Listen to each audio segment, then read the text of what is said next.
Good morning student and Sarvodaya नमस्कार।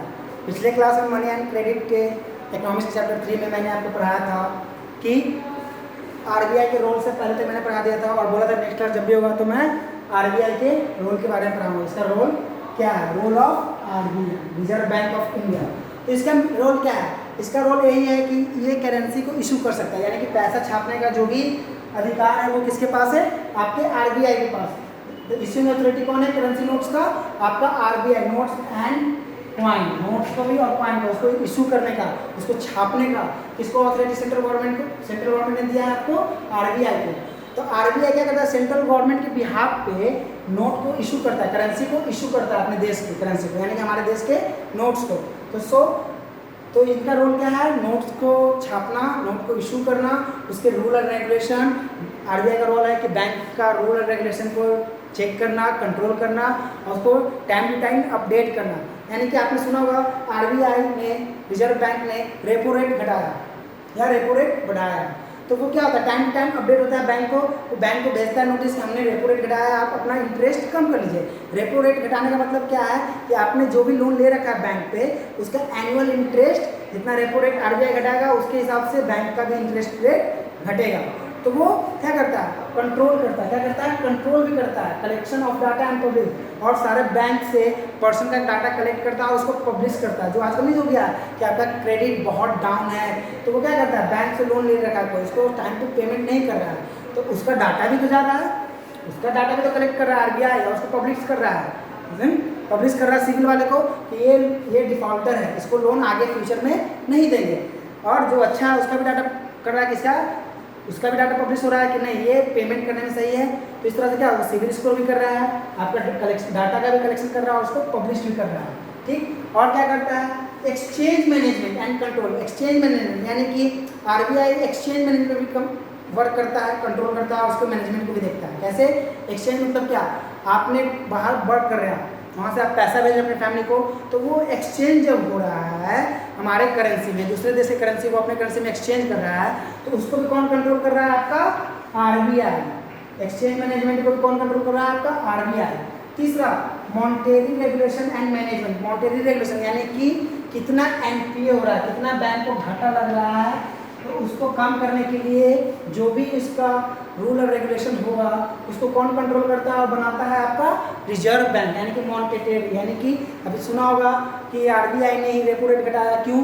क्योंकि वो लोग कम दर पे लोन ज़्यादा प्रोवाइड कर सके और बैंक का बिजनेस बढ़े, बैंक डूबे नहीं। अगर बैंक बिजनेस ही नहीं कर पाएगा, कोई लोन ही नहीं लेगा, इंटरेस्ट रेट ज़्यादा रहेगा, तो क्या बैंक कमा पाएगा? बैंक का इनकम क्या है? लोन ही तो।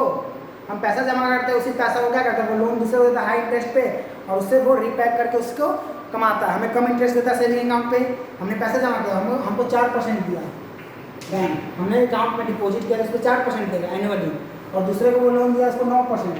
तो दोनों का डिफरेंस क्या हो गया? 5% का डिफरेंस हो गया। तो वही उसका 5% इनकम हुआ बैंक का। तो उसको कौन कंट्रोल करता है? आपका रेट, उसके रूल और उसका मैनेजमेंट कौन है? मॉनेटरी का। Time to time interest rate घटता बढ़ता है तो उसको भी कौन चेक करेगा? आरबीआई। बैंकर टू गवर्नमेंट, हम बैंकर है तो हमको गवर्नमेंट तक कौन पहुंचाएगा? वो आरबीआई का रोल है। हमारा डाटा कलेक्शन लेके बैंकर को गवर्नमेंट सरकार तक पहुंचाएगा। कौन पहुंचाएगा? हमारा आरबीआई। तो इसका आरबीआई सेंट्रल गवर्नमेंट ने क्या किया? आरबीआई को चलाने के लिए इसको एक हेड बनाया, तो उसने बनाया गवर्नर ऑफ आरबीआई। अभी उर्जित पटेल है हमारे गवर्नर। कौन है? उर्जित पटेल।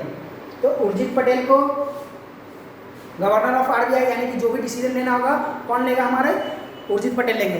तो जो भी गवर्नर बनता है आरबीआई का, रिजर्व बैंक ऑफ इंडिया का जो भी गवर्नर बनता है वो बहुत बड़ा इकोनॉमिस्ट होता है, यानी कि वो इकोनॉमिक में महारत हासिल कर रखा है, वो बहुत बड़ा इकोनॉमिस्ट है, उसमें महारत हासिल कर रखा है, इसलिए उस लेवल पे है, इसलिए उसको बनाया गया है। यानी कि वो बहुत बड़ा अर्थशास्त्री होता है, उसको फ्यूचर पता चलता है कि आगे देख के वो प्रेजेंट सिचुएशन देख के वो फ्यूचर बता देता है कि आगे क्या ग्रोथ होगा मार्केट का, प्रिडिक्शन करता है। ठीक है।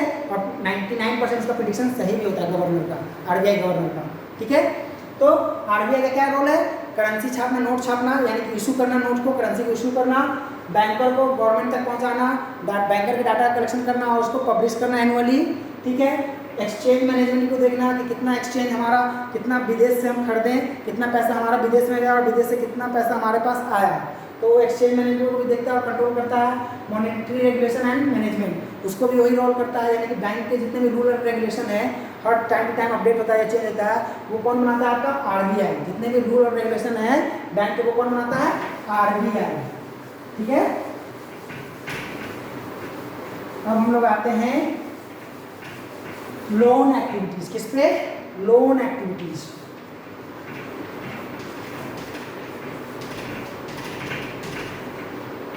तो लोन एक्टिविटीज क्या है? तो बैंक का मेन बिजनेस क्या है? लोन प्रोवाइड करना। क्या? लोन प्रोवाइड करना। तो डिपॉजिटर देखिए बैंक क्या करता है, हमने पैसा जमा किया बैंक, तो बैंक कुछ अमाउंट अपने पास रख लेता है और कुछ अमाउंट को लोन, कुछ अमाउंट इसलिए रख लेता है कि अगर जो डिपॉजिटर को जरूरत पड़ गया तो वो जाके बैंक से ले सकता है ना, वो निकाल सकता है अपने अकाउंट से पैसा।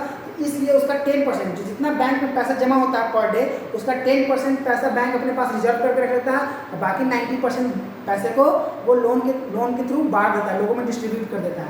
क्यों? क्योंकि मेन इनकम वही है। ठीक है, आपने 100 रुपया एक दिन, एक बैंक एग्जाम्पल ले लीजिए कि बैंक ए में 100 रुपीज पर डे डिपॉजिट होता है। कितना? 100 रुपीज पर डे डिपॉजिट होता है। इसका 10% यानी कि 10 रुपया बैंक अपने पास रिजर्व कर लिया, बैंक रिजर्व कर लिया ना जी, और 90% क्या किया? लोन के तौर पे पब्लिक में डिस्ट्रीब्यूट कर दिया। क्या कर दिया? पब्लिक में डिस्ट्रीब्यूट कर दिया। 90%, 90 रुपया क्या किया? लोन के तौर पे पब्लिक में डिस्ट्रीब्यूट कर दिया। ऐसा 10% क्यों रखा? अगर डिपॉजिटर को, हम डिपॉजिटर है मान लीजिए, हमको जरूरत पड़े तो हम जाके पैसा निकाल सकते हैं अपने अकाउंट से। ठीक है, तो क्या 10 क्या उसका पर डे का इनकम, यानी कि बैंक में 100 रुपया पूरा पब्लिक मिलकर जमा करा है एक दिन में। ठीक है, तो वो 10% रिजर्व किया गया, जरूरत पड़ गए डिपॉजिटर को तो वो निकाल सकते हैं अकाउंट से।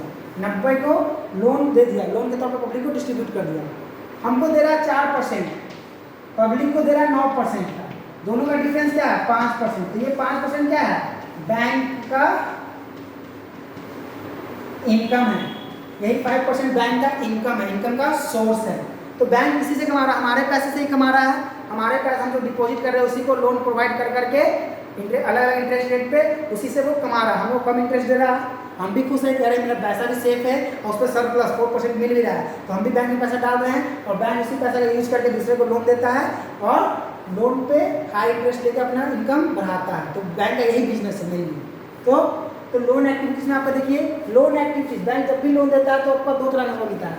क्रेडिट स्कोर देखिए, अब तो क्रेडिट स्कोर हो गया, पहले नहीं था, पहले तो पेपर वर्क होता था, फॉल्स लोन भी उठा लेते थे गलती पेपर पे, बट अब क्या है? Credit score. अब क्रेडिट आपका बहुत डिपेंड करता है लोन लेने में। अगर आपका क्रेडिट अच्छा है तो आपको बैंक तुरंत बुला लोन देगा, अगर आपका क्रेडिट बुरा है तो आपको लोन नहीं देगा। जैसे एग्जाम्पल के तौर पर समझ लीजिए, क्रेडिट यूजफुल है कि नहीं है यूजफुल, ये भी क्वेश्चन आता है कि क्रेडिट इज यूजफुल और नॉट यूजफुल। यूजफुल है अगर फेस्टिव सीजन है, आपका क्रेडिट अच्छा है, आपने लोन लिया और फेस्टिव सीजन में कमा के बैंक को वापस कर दिया और तो आपका क्रेडिट स्कोर भी बना रहा, आपने प्रॉफिट में काम लिया। तो ये इस फेस्टिव सीजन में क्रेडिट स्कोर बहुत पॉजिटिव वर्क करता है किसी भी मिडिल क्लास के लिए। दूसरा कंडीशन ये होता है फार्मर के लिए, फार्मर ने उसका क्रेडिट अच्छा है, उसने लोन लिया बैंक से और क्रॉप फेलियर हो गया, यानी कि उसका क्रॉप अच्छा से उगा नहीं, अच्छा उपज नहीं दिया फसल, तो क्रॉप फेलियर हो गया। अब वो बैंक का पैसा चुकाने में नाकाम रहा टाइम पर, तो उसका क्रेडिट स्कोर तो गिरा ही गिरा। साथ में बैंक क्या किया? उसका कोलेट्रल ले लिया, उससे लैंड का गारंटी लेके उसको लोन दिया। तो बैंक का तो आदमी का, उस पर्सन का तो क्रेडिट गिरा दिया बैंक, और बैंक का पैसा थोड़ी डूबा। बैंक तो उसकी जमीन को कब्जा करके बेच के अपना पैसा रीपेमेंट कर लेगी, वापस ले लेगी, बट उस आदमी के लिए तो वो ड्रॉबैक हो गया। अब फ्यूचर में कोई बैंक उसको लोन देगा? नहीं देगा, क्योंकि उसका क्रेडिट गिर गया। तो 2 कंडीशन है, वो यूजफुल भी है क्रेडिट और नॉट यूजफुल है, वो सिचुएशन के हिसाब से है। या तो आप उससे प्रॉफिट कमा रहे हैं तो वो आपके लिए अच्छा है, अदरवाइज आप उसको टाइम पे नहीं कर रहे हैं, लॉस में जा रहे हैं और टाइम पे पेमेंट नहीं कर रहे हैं, तो वो क्रेडिट स्कोर आपके लिए बुरा भी है। बच्चों आज की क्लास हम लोग यहीं पे खत्म करते हैं। नेक्स्ट क्लास में आपको सेल्फ हेल्प ग्रुप यानी कि बैंक को छोड़ के और भी कितने बहुत सारे ग्रुप है जो लोन प्रोवाइड कराते हैं गाँव में, कुछ अपने मेंबर बना के, जैसे कोऑपरेटिव बैंक वगैरह हो गए, कोऑपरेटिव मैनेजमेंट हो गया, ये सब लोन देते हैं। ठीक है, तो जब भी मेरा नेक्स्ट क्लास होगा तो उस पर हम लोग डिस्कस करेंगे। और आपका बेस्ट एग्जांपल है कोऑपरेटिव का पूरे वर्ल्ड में बांग्लादेश ग्रामीण बैंक, वो सबसे बड़ा एग्जांपल है आपका कोऑपरेटिव का, जो मैं आपको नेक्स्ट क्लास में डिटेल में पढ़ाऊँगा। आज क्लास यहीं पे ख़त्म करता हूँ। मैं फिर से बच्चों से अनुरोध करता हूँ कि घर में रहें, सुरक्षित रहें। धन्यवाद।